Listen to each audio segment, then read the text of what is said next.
Somewhere inside the psyche there is a locked room that only betrayal can open. Not the theatrical betrayal of gossip and petty envy, but the kind that fractures your internal mythology. The lover you trusted, the friend you defended, the version of yourself you swore was beyond that. When the knife turns, something older than emotion awakens. The ancients called it the blackening, nigredo, when the familiar world rots back into raw matter. And this is why betrayal hurts so cleanly. It doesn't only take something from you, it strips the persona off your bones. But here is the forbidden question. What if the traitor is not only outside you? What if every external Judas is magnetized by an inner Judas? An exiled instinct in you that sells your wholeness for 30 coins of comfort, approval, control, numbness, the addiction of being right. Tonight, we descend into that room. Not to forgive prematurely, not to spiritualize pain, but to extract the hidden gold that only treachery can reveal. In the old port city of Acragus, there's a fragment from a forgotten diary attributed to an alchemist scribe named Cassian. He writes of taking in a promising apprentice. Bright eyes, clean hands, hungry mind. Cassian showed him the furnace, the measurements, the prayers whispered over the sealed vessel. And then, one winter, the apprentice vanished, along with Cassian's notes and the patron's silver. The city called it theft. Cassian called it revelation, because what burned him wasn't the money. It was the humiliation, the sudden awareness that his wisdom still needed admiration to feel real. Betrayal didn't merely expose the apprentice character. It exposed Cassian's dependence on a role. Jung would say, betrayal constellates the shadow. Not only their shadow, ours. The moment trust collapses, we glimpse what we outsourced. Discernment, boundaries, intuition, the quiet, no, we refuse to speak. And so the first operation begins. Not revenge, but extraction. What part of you was bribed into blindness? Alchemy always starts with a confession. The prima materia is disgusting. It's the sludge you don't want to touch. And betrayal drags that sludge into daylight. Most people respond by hunting a villain. It feels clean. It feels moral. It gives the ego a throne. But the great work begins the moment you realize the psyche is not a courtroom. It is a temple lab. In archetypal terms, Judas is not only a man in a story. Judas is a function, the inner force that breaks false unity so a truer wholeness can form. The psyche uses this function ruthlessly. If you want to leave the old paradigm, it will arrange an exit. Sometimes the betrayer is a partner who shatters your fantasy. Sometimes it's a friend who exposes your naivete. And sometimes, most terrifying, it's you relapsing into the habit you promised you'd bury. You sell your future for a few coins of relief. This is why betrayal feels like a spiritual event. It collapses the idol. It reveals the bargain. It shows you exactly where your freedom has been rented out. And once you see the contract, you can begin to burn it. There is a Sufi tale told in whispers about a dervish named Samir, who kept a lantern lit outside his door every night. Travelers assumed it was kindness. Disciples assumed it was devotion. But the lantern had another purpose. Samir feared the darkness inside his own home. One night, a guest arrived, gentle voice, humble eyes, and asked to stay. Samir welcomed him. Weeks passed. The guest listened, served, praised. Then, without warning, the guest stole Samir's manuscript. A lifetime of hymns and observations. Samir collapsed into fury. He chased the man through the market, screaming for justice. But when he returned, breathless, he found something strange. The lantern outside his door had gone out, and in the dark, he finally noticed a crack in the wall, behind which rats had been nesting for years. The theft did create the infestation. It revealed it. This is the psychology of betrayal. The traitor does not place darkness in you. He simply extinguishes the lamp you used to avoid seeing it. Your wound becomes a spotlight. So the question changes from, why did they do this? What was already rotting beneath my certainty? Jung warned that what remains unconscious does not disappear. It acts itself out as fate. Betrayal is one of fate's favorite languages, because it pierces the ego's most defended illusion. I can control outcomes if I behave correctly. The persona believes loyalty is a transaction. I give goodness, I receive safety. But the psyche is not transactional. It is initiatory. In the Negredo, the soul drags your ideals down into the soil to see if they have roots or only polish. You discover whether your kindness was real or whether it was a strategy to avoid abandonment. Whether your generosity was love or a bribe to be needed. Whether your trust was openness or denial wearing perfume. This is why betrayal can feel like a descent into the underworld. You don't just lose a person. You lose the map you used to navigate yourself. And here the inner Judas appears, not as a demon, but as a mirror. It says, look where you betrayed your instincts. Look where you ignored red flags because loneliness felt worse than truth. Look where you abandoned your own boundaries to keep the story intact. The alchemist doesn't run from this mirror. He seals it in the vessel. In Hermetic language, the vessel is called the vase hermeticum, the sealed container where opposites can burn without spilling into chaos. Psychologically, this is the discipline of staying with the experience without turning it into a war. Because betrayal tempts you into two addictions: vengeance, which keeps you tethered to the betrayer, and premature forgiveness, which is often just fear of your own anger. Both are evasions. The great work asks for a third posture: conscious containment. You let grief speak. You let rage speak. You let humiliation speak. Not to worship them, but to decode them. Here's the occult fact most people miss. Your strongest reaction is usually guarding a treasure. The shadow wraps gold in poison, so the ego wants to steal it. So if your betrayal triggers obsession, it may be guarding your lost power. If it triggers shame, it may be guarding your buried self-respect. If it triggers despair, it may be guarding your unlived life.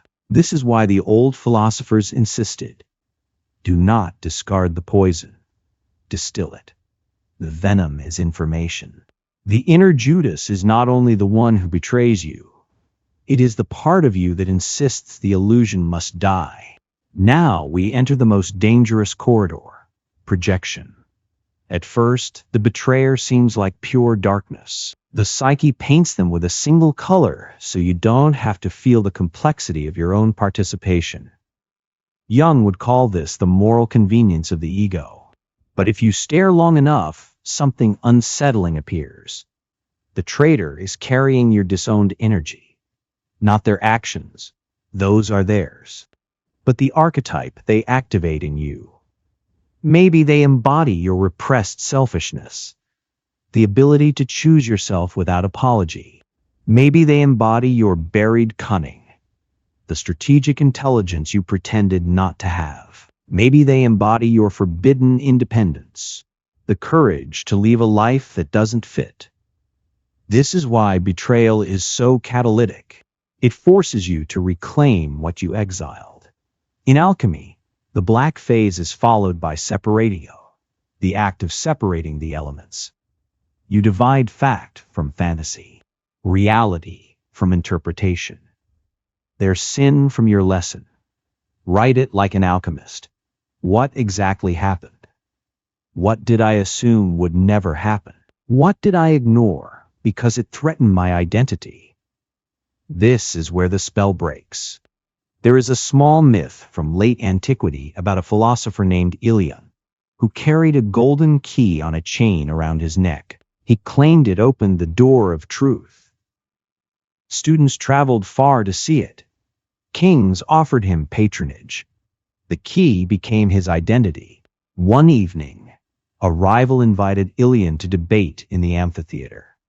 The crowd roared. Ilian reached for his key before speaking, his ritual for confidence, only to find the chain cut. The key was gone. He froze. His words dissolved. He fled the stage in shame. Later, alone, he discovered the key had been taken not by the rival, but by his closest student, the one who always praised him. The student confessed, "I stole it because you loved the key more than truth." Ilian's first impulse was punishment. Then something deeper arrived, grief, because he realized the key had never opened anything. It was a charm against uncertainty. That's the hidden anatomy of betrayal. It removes your talisman, the relationship, the friend group, the identity, the habit. Whatever you used to avoid existential terror gets ripped away. And in that exposure, a new capacity is born. The ability to stand without charms. This is where betrayal becomes practical, not poetic, surgical. Because every betrayal leaves behind an energetic residue, compulsive checking, intrusive memories, rehearsed arguments, doom-scrolling their life like an oracle that only tells you were still bleeding. The occultists had a name for this: enchantment, a binding of attention. And attention is life force. If your attention is chained to the betrayer, your future is being fed into the past. So the next operation is withdrawal of libido, Jung's term for reclaiming psychic energy from an object that has become possessed with meaning. You don't do this by affirmations. You do it by ritualized discipline. Name the hook. What emotion keeps me returning? Rage, longing, injustice, shame. Name the payoff. What do I get from staying bound? Identity as victim, fantasy of reversal, avoidance of loneliness. Replace the altar. Redirect that same energy into one daily act of sovereignty. Alchemy is not only symbolism. It's habit architecture. Every day you do not feed the enchantment, you weaken the inner Judas that sells you for cheap relief. The next phase is albedo, the whitening, not positivity, not denial. Albedo is clarity after decomposition, the water that rises once the rot has done its work. In the psyche, albedo often arrives as a cold, clean realization. I was loyal to an image. I was addicted to potential. I mistook intensity for intimacy. I confused familiarity with fate. This is where the inner Judas reveals its true face. It is the part of you that refuses self-deception, even if truth costs you belonging. But albedo demands something humiliating. You must see how you participated, not to blame yourself, but to reclaim agency. Because if you locate all power in the betrayer, you stay spiritually bankrupt. Ask like a philosopher of the Dark Academy, where did I barter my discernment for comfort? Where did I ignore my body's warnings to protect a narrative? Where did I fear solitude more than betrayal? The whitening is the moment you stop asking for a different past and start building a different nervous system. Your standards sharpen. Your boundaries stop apologizing. You become harder to manipulate, not because you became cynical, but because you became whole. Now comes the paradox. Once you reclaim your agency, you may feel an unfamiliar grief, the grief of your own lost years.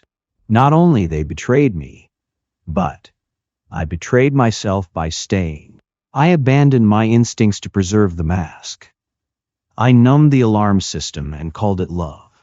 This is the deeper Judas, the self-betrayal that preceded the external one. Depth psychology calls this the wounded healer dynamic. We choose familiar pain because it feels interpretable. We cling to the old pattern because it gives us a role: savior, fixer, loyal one, patient one. Betrayal destroys the role, and the ego panics because without the role, it must face the raw question: who am I when I stop performing? This is the dark night's real terror. Not that you were rejected, but that your identity was built on being needed, chosen, approved. In this phase, the work is grief without theater, quiet mourning, honest inventory. You let the old self die without turning the funeral into content. The mystics called it sacred suffering for a reason. Grief becomes holy when it ends the lie. In Hermetic iconography, after purification comes conjunctio, the union of opposites. This is the alchemical marriage, not romance, but integration. Betrayal splits you at first. Part of you hardens into suspicion. Part of you aches for softness. Part of you wants to close forever. Part of you still believes in devotion. If you pick one side, you become fragmented, either naive again or bitter forever.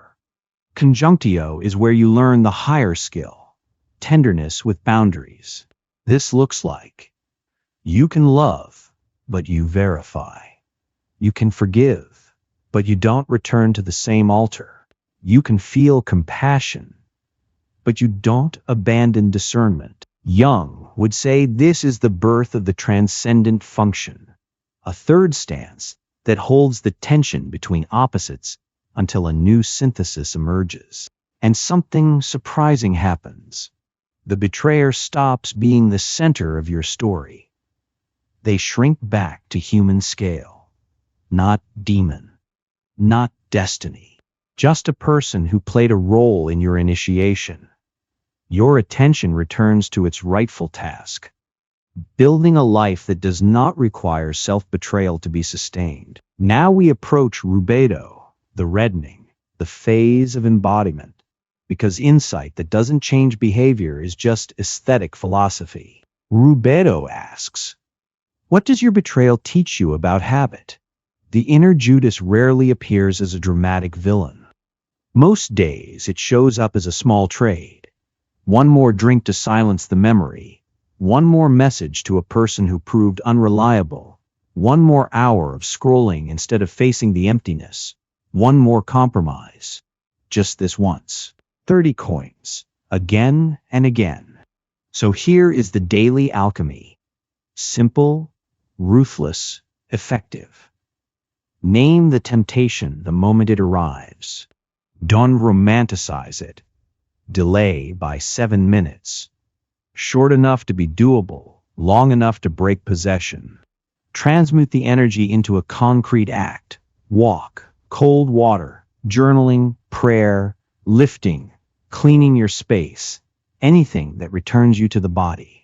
This is not self-help. This is a cult discipline, redirecting libido into form. Rubedo is when you stop asking, why did this happen? And start asking, what kind of person must I become so this pattern can find me anymore? There's a final test that almost everyone fails at least once.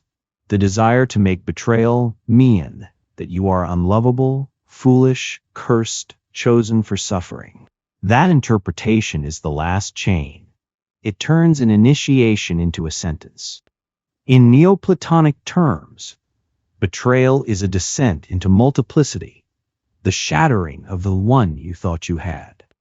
But the return is possible, not back to innocence, but upward into unity through knowledge.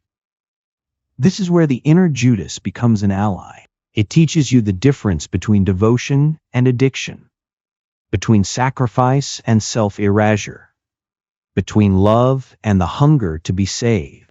And if you listen closely, you will hear the real message hidden inside the wound. You were not betrayed to destroy you. You were betrayed to show you where you were already divided, where you wore a mask to earn closeness, where you traded truth for belonging, where you confused pain with proof. When you integrate that lesson, you don't become cold. You become accurate. You stop begging at altars that require you to shrink. That is the philosopher's stone. Not invulnerability, but integrity. So here is the closing secret spoken plainly. The Judas archetype exists wherever a false self needs to die. Sometimes it arrives through another person's treachery. Sometimes it arrives through your own relapse. Sometimes it arrives through the slow betrayal of your days, postponing your life until it no longer recognizes you. But if you meet it consciously, betrayal becomes a doorway. You stop worshiping certainty. You stop outsourcing your worth. You stop calling self-abandonment peace. And one morning, quietly, without fireworks, you notice something. The wound is still a wound, but it is no longer a prison. It has become an opening, a place where perception enters. This is Baka after annihilation. Not the fantasy that nothing will hurt again, but the grounded knowing that you can remain present in pain without selling your soul to it. The great work does not end. New cycles come, new descents. But now you carry a different instrument, an inner authority that does not need to perform, plead, or chase. And when betrayal visits again, as it sometimes will, you will recognize it not as the end of your story, but as a signal. Another layer of illusion is ready to burn. And beneath it, another vein of gold is waiting.